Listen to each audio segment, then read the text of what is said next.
The sun peeked through the dusty window blinds, casting soft golden rays across the small apartment. The clock on the wall ticked slowly. Everything was quiet, peaceful, until he opened his eyes. Daniel blinked once, then twice. Something felt strange. His chest felt heavy. Not just the kind of weight from a bad dream, but something real, warm, soft, alive. Looked down. There was a girl, an alien girl, sitting on top of him. His breath caught. His brain froze. Her knees were on either side of his chest, and she leaned over him like a guardian shadow.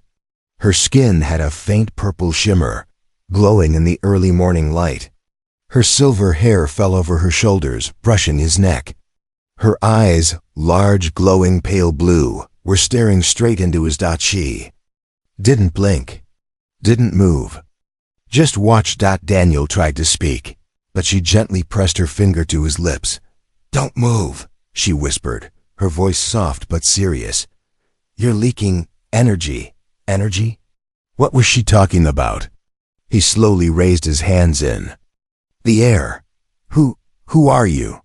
She finally leaned back, giving him space to breathe. "I am your assigned keeper," she said calmly. "Your housekeeper contract has been activated. I arrived during your sleep cycle." Daniel sat up quickly, and the girl slid off him smoothly, moving with unnatural grace. He looked around.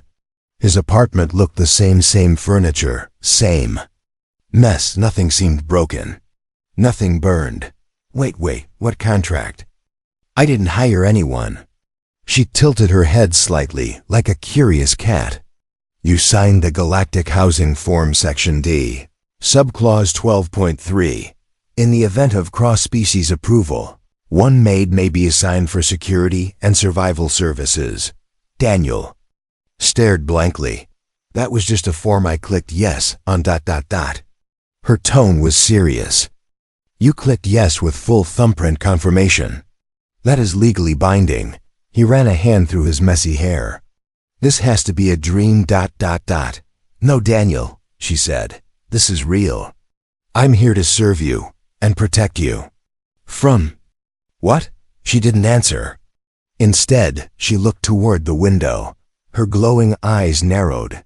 "You were marked the moment your DNA was scanned." "What do you mean marked?" Suddenly, the apartment lights flickered. A deep thump echoed from outside the door. Daniel jumped. She stood up instantly, her whole body tense.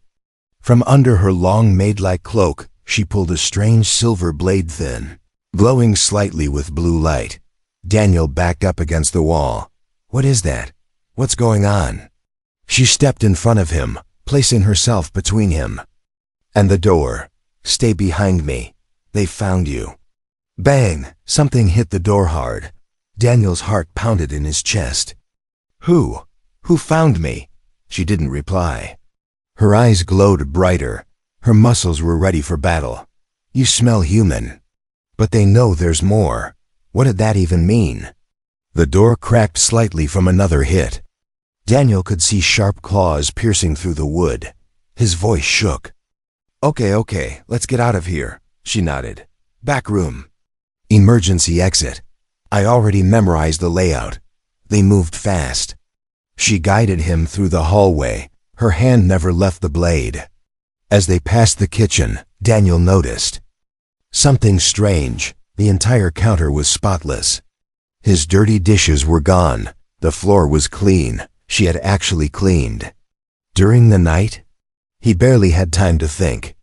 The back door slammed shut behind them as they escaped into the alley. Daniel's chest rose and fell fast. What is happening to me?" She looked at him, this time with softness. "You're waking up," she said. "And they want to stop it." He blinked. "Waking up? I don't understand." "You will, soon." Then she added quietly, "But first we run." And without another word, she grabbed his hand and pulled him into the dark street. That morning, Daniel had expected a quiet weekend. Maybe coffee. Maybe a lazy breakfast. But now he was running with a strange alien girl who claimed to be his housekeeper. And possibly his only chance at survival. This was no longer just his life, it was something much bigger, something that had been waiting to wake up inside him. Rain started falling as they ran through the narrow alleyways. The city lights flickered above them, casting a mix of red and blue across the wet streets. Daniel's heart pounded like a drum. He had no idea where they were going. All he knew was that something terrifying had found him. And this alien girl was his only protection. She finally stopped near an old service elevator. Her body moved like she had done this 1,000 times before. Daniel was out of breath. "Where are we going?" he asked. "Somewhere they can't track your signal." She said calmly, "My signal? I don't even have my phone on me." She looked at him. "Not your phone, your body has a signature now. From the moment I touched you." That made his stomach twist. "What did you do to me?" "I saved you," she said. "That touch kept you from burning up. You were about to overload." "Overload? What? I'm just a normal guy." She stepped closer. Her voice softened. "You think you're normal because no one ever told you the truth. But the contract you signed was a test, a silent test. And you passed." Daniel's mind was spinning. Passed what? She pulled a small device from her belt like a clear glass tablet. With a swipe of her finger, it lit up with glowing lines and circles. His name appeared at the top, followed by symbols he couldn't read. "You were selected through the Galactic Refugee Registry. Your DNA matches markers from ancient off-world bloodlines. That form you filled out gave us legal permission to activate your guardian." He stared at the floating symbols. "You're telling me I'm not human?" "You're mostly human," she replied. "But something in you, something old, was hidden, buried, until now." Daniel stepped back. "I didn't ask for any of this. I just needed a cheap place to live, and you got one. Along with a housekeeper, as promised." He narrowed his eyes. "You think this is funny?" "I'm not joking," she said. "My name is Ari, and I am bound to you now, not by emotion. By law." Daniel leaned against the wall. His legs felt weak. "So what now? You just clean my apartment and kill monsters at the same time?" Her expression didn't change. "That is one part of my duties, yes." He laughed dryly. Unbelievable. The elevator doors opened. Inside, it looked like an old maintenance shaft, but with hidden lights and metallic walls. Ari stepped in first and motioned him to follow. "This will take us below the city," she said. "To the old tunnels. Safe zones." He hesitated. "Why are you really helping me?" She didn't speak right away. Then she turned to face him, serious. "Because if you die before your body finishes unlocking, the Council will erase the entire program. I am not just saving you, I am saving all like you." Daniel stepped into the elevator slowly. "There are more? Not many. Most are dead, lost. Some were hunted before they ever woke up. But you're the first to reach contract. Phase without outside help." The elevator began to move down, deeper into the earth. Daniel watched the lights pass above them. "What happens if I reject the contract now?" She looked at him. "You can't." "Why not?" "Because they've already marked you as a threat. And they don't care if you accepted it or not." Silence filled the space between them. Finally, he asked quietly, "Why were you on top of me when I woke up?" She blinked. "Your body's energy levels were unstable. I had to stabilize your heart rate through direct contact." His face turned red. Is that standard procedure?" She tilted her head. "Would you prefer I let you die?" "No. I thought it was something else." For the first time, a small smile touched her lips. "I understand. Humans often assume mating intentions. It was not mating. It was life support." Daniel groaned and covered his face. "This is the weirdest day of my life." The elevator stopped. Ari drew her blade again and looked at him. "It won't be the last." The doors opened into darkness. They had arrived, but what waited beyond was still unknown. Daniel had never felt this kind of silence before, not the peaceful kind. This silence felt alive. Heavy. The elevator had stopped deep below the city. The doors had opened, but no light came in. Only cold air touched their skin, sharp and dry. Ari stepped forward first. Her glowing blade hummed quietly in her hand. Daniel followed, his footsteps loud against the metal floor. "What is this place?" he whispered. "Abandoned maintenance zone," she said.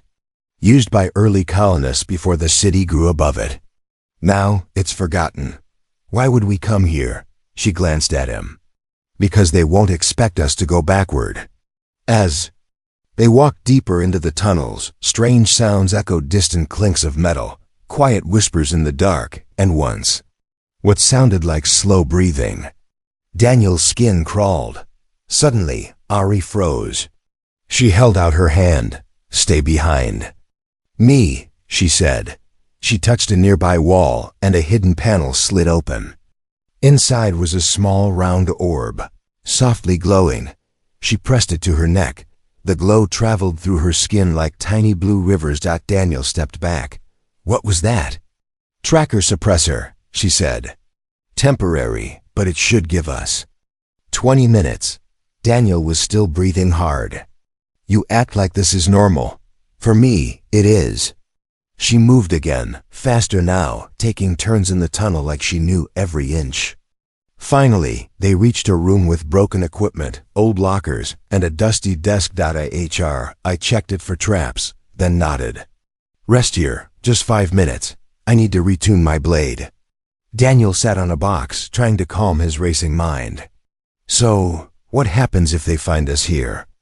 "They shouldn't," she said, pulling a tool from her boot. "But if they do, we fight." Daniel looked around. "With one blade?" She looked up. "With whatever we have." Then bang, the wall shook. I stood instantly. That wasn't possible. Daniel stood too. What was it?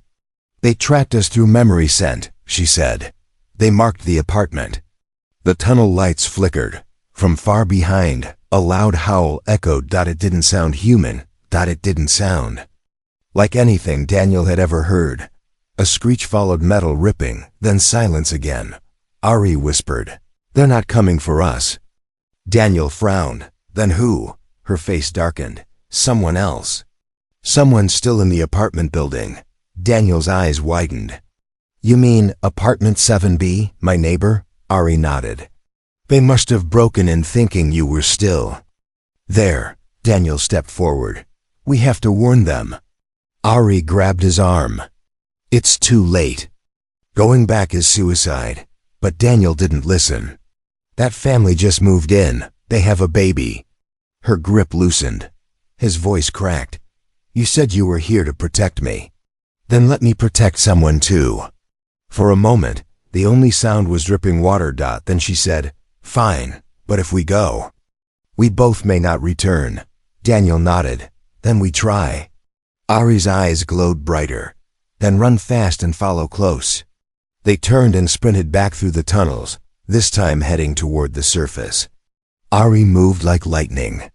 She found another elevator shaft, forced the doors open, and climbed a narrow ladder inside. Daniel followed, every muscle aching, but he didn't stop. When they reached the top, Ari forced the door open. A hallway lay ahead, scorched, silent, with walls blackened from heat. Smoke curled from the broken ceiling. Daniel ran straight to apartment 7B. The door was gone, blown inward. He stepped in, coughing from the smoke. "Hello?" he shouted. "Anyone?" "Eh?" Baby's soft cry answered him. He rushed toward the sound. Under a broken table, the mother held her baby close, blood on her forehead. She looked up in shock. "Daniel?" He reached out. "We're getting you out." But behind him, the air split. A tall, dark creature dropped through the ceiling. Its body was made of black bone and flickering wires. Glowing red eyes locked onto Daniel. I stepped in just as it lunged. Her blade met its chest. It screamed. Like metal being torn apart. She pushed Daniel and the family behind her. Run, now. They ran down the corridor as the creature screeched behind them, slamming through walls to follow. Ari moved like a blur, cutting, dodging, blocking its attacks with sparks flying. Finally, she found a gas pipe and sliced it open. Boom. The hallway exploded behind them in flames. Smoke filled the air as they all burst outside into the cold night. Daniel collapsed, holding the crying baby. Ari limped out, last burned, but standing. The mother sobbed and held her child close. Daniel looked at Ari and whispered, "Why did you come back for them?" She didn't smile. Instead, she answered softly, "Because you did." And for the first time, Daniel realized he wasn't the only one waking up. Something inside him, something deeper, had just changed. The fire was still burning behind them. Smoke climbed into the sky as Daniel sat on the cold sidewalk, his hands trembling, clothes covered in dust and ash. The baby he'd helped rescue was now safe in her mother's arms. A rescue pod had arrived, thanks to Ari's emergency beacon, and took the family away. But Daniel didn't move. He just watched Ari.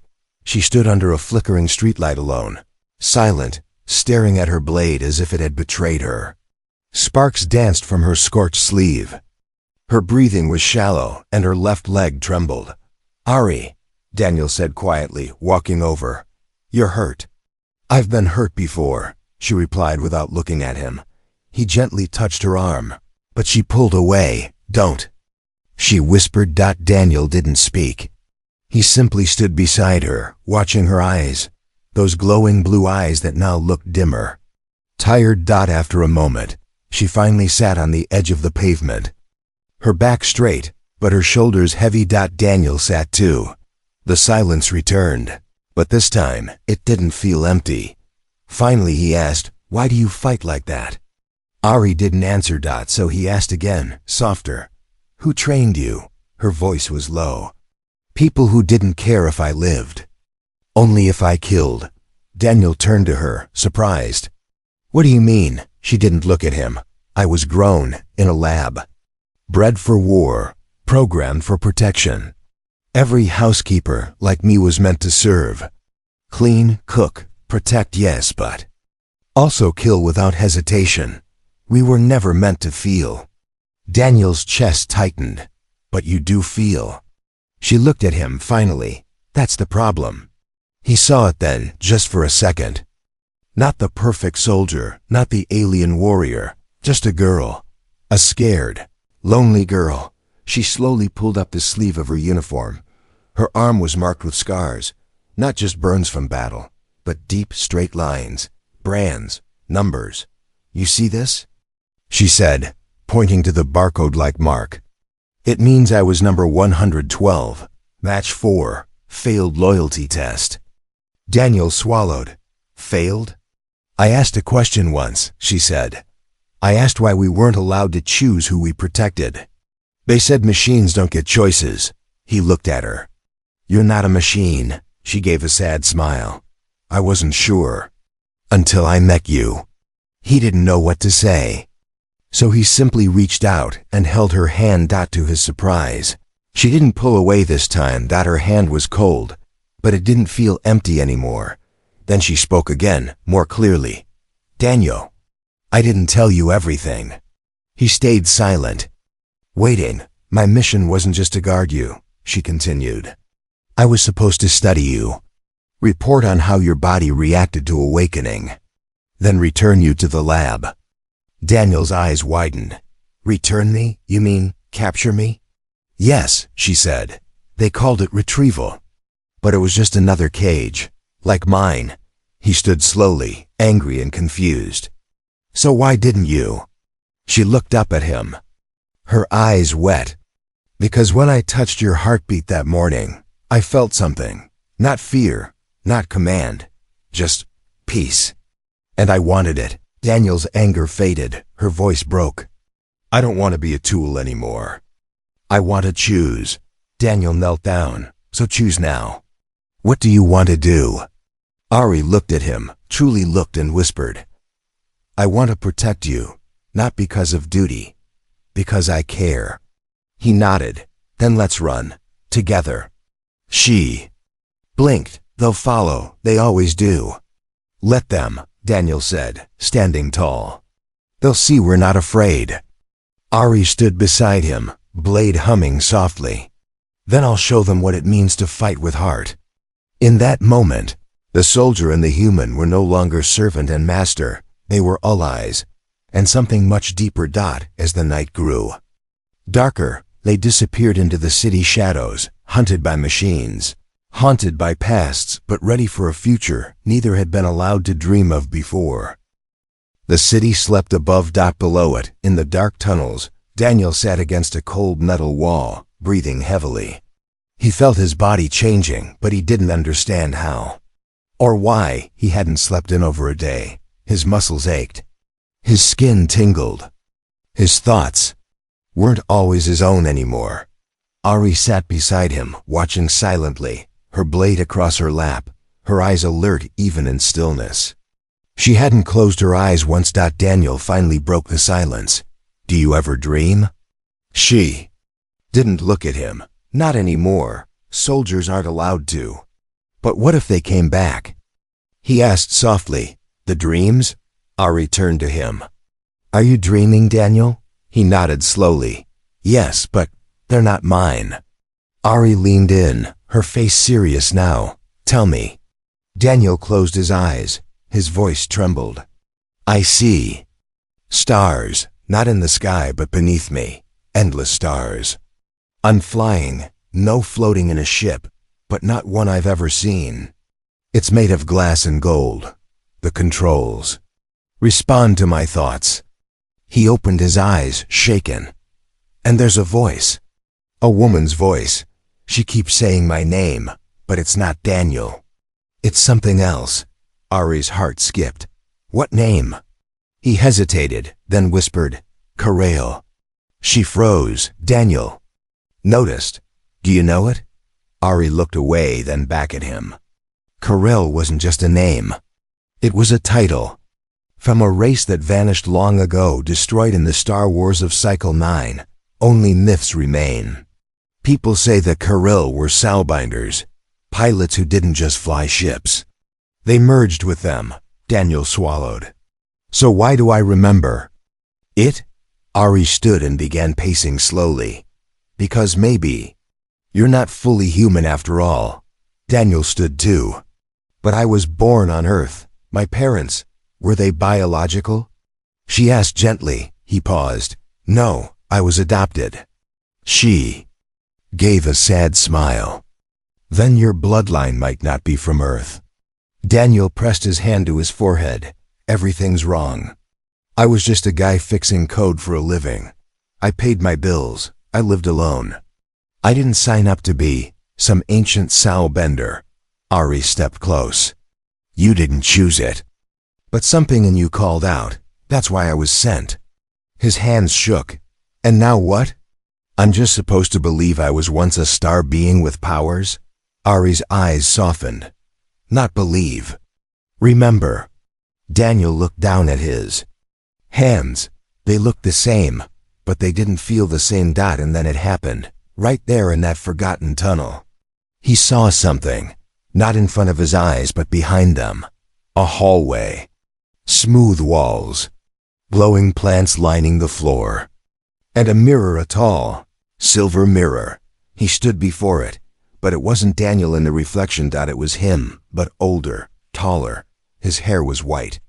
His eyes glowed like Ari's, and behind him stars swirled like rivers. The vision faded. He gasped. Ari rushed to steady him. "What did you see?" He didn't answer. Instead he asked, "Did I ever know you before?" Ari blinked. "What?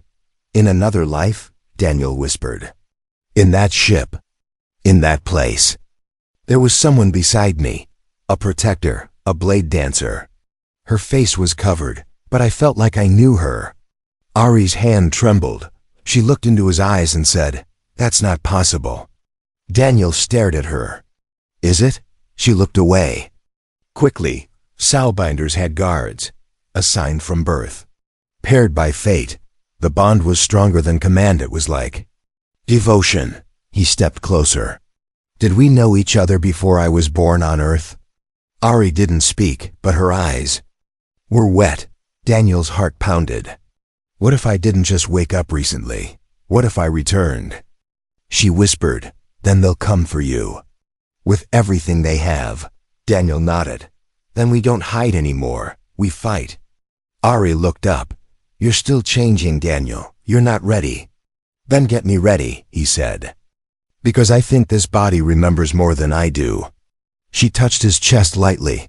The Corel never died, Daniel.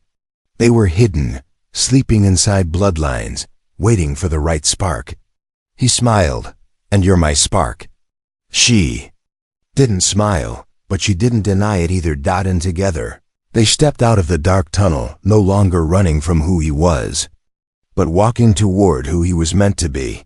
The night wind screamed as the sky tunnel doors burst open.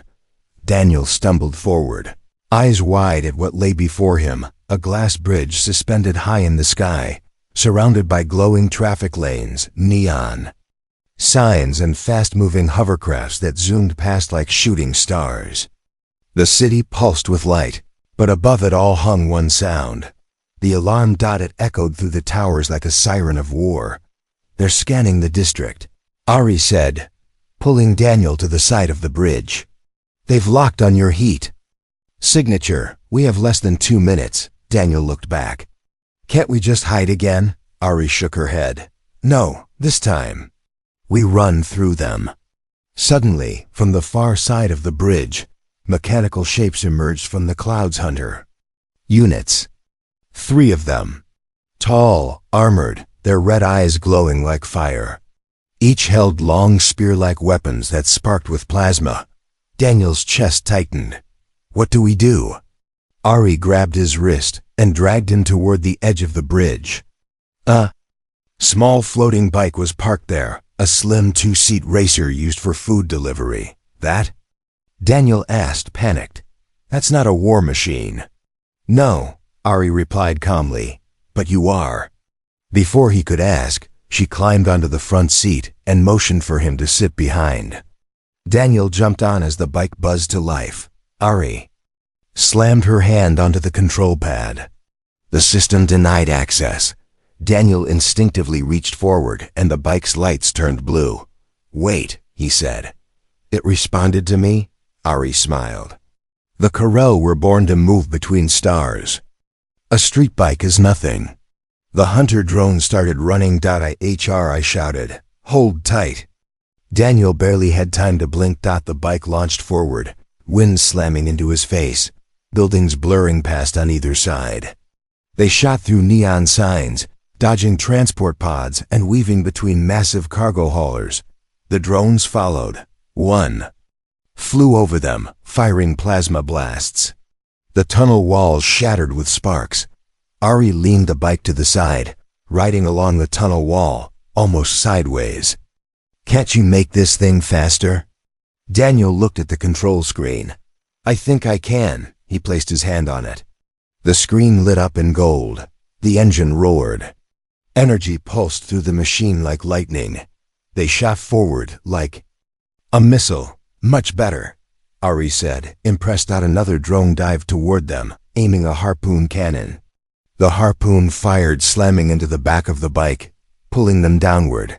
Daniel shouted, We're hooked. Ari swung around, pulling her glowing blade. Steer, she ordered. He gripped the handles.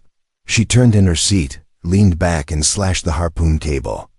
Sparks flew. The drone spun out behind them and crashed into a sky billboard. Daniel laughed nervously.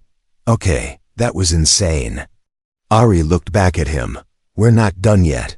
The last drone was faster, sleeker, smarter. It didn't attack. Right away it chased. Matching every move. Ari looked at Daniel. You remember that vision? The ship you flew? He nodded barely. Reach into it, she said. Let the memory guide your hands. Daniel didn't know how, but he closed his eyes. Breath.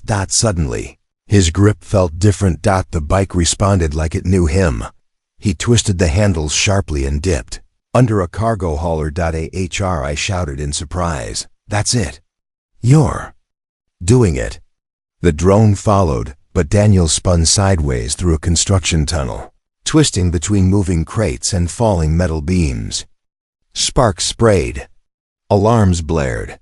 They burst out the other side. The drone was too late. It slammed into a steel girder and exploded in mid-air. Daniel let out a breath he didn't know he was holding. They slowed the bike and stopped at a dark, quiet rooftop. The stars above blinked gently. I climbed off first and looked at Daniel with something close to awe. You moved like a soundbender. Daniel climbed off, legs shaking. I didn't even think. I just felt. She nodded. That's how it begins. Daniel looked out at the city, still glowing below. They're not going to stop coming, are they? No, Ari said. But we're not going to stop running either. Daniel turned to her. What if I stopped running and started fighting? Ari raised an eyebrow. Are you ready for that? He stepped closer. Not yet, but with you beside me. I think I will be. For the first time, Ari didn't look like a soldier. She looked relieved. And somewhere deep in the sky, something old stirred again. Something watching, something waiting. The rooftop was quiet. Below, the city still buzzed with lights, traffic, and chaos. But up here, the stars had returned. The sky was clear, and the moonlight bathed them both in soft silver. Daniel sat on the edge, his legs dangling over the side. His heart had finally stopped racing. His hands still trembled, but now from something deeper, not fear, but change. Ari stood behind him, her back straight, eyes on the horizon. She hadn't spoken in 10 minutes. He turned. You're thinking too hard again. I always think before I say final things, she replied. Daniel blinked. Final? She walked closer, her long silver hair drifting in the breeze. Her face was calm, but her eyes. Something was hidden there. I have to leave, she said softly. Daniel's chest tightened. What do you mean?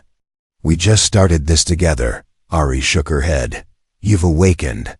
Your energy is stabilizing. The enemy will regroup soon. If I stay with you now, they'll track me, and you. Daniel stood quickly. So we just separate? After everything? She stepped forward, gently placing her fingers over his heart. You're not alone, Daniel. You never were. You were sleeping. Now you're waking. My task was to bring you to that edge, not cross it with you.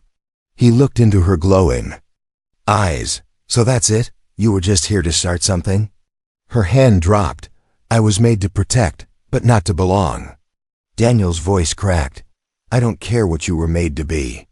You chose to help me. You chose me. She looked down. And that's why I have to go. Because I'm not choosing duty anymore. I'm choosing you. And if I stay now, I might lose that choice forever. He stepped back. So what happens now? I train alone? Fight alone? No, she said. You won't be alone.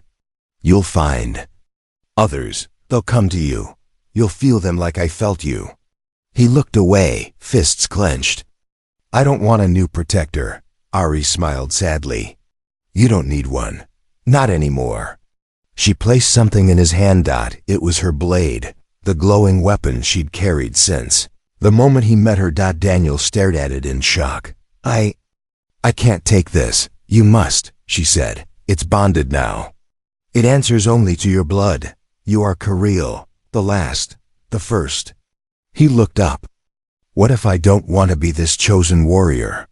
What if I just want to be me? Ari stepped close again, her voice gentle. Then be you, but be the version that didn't run.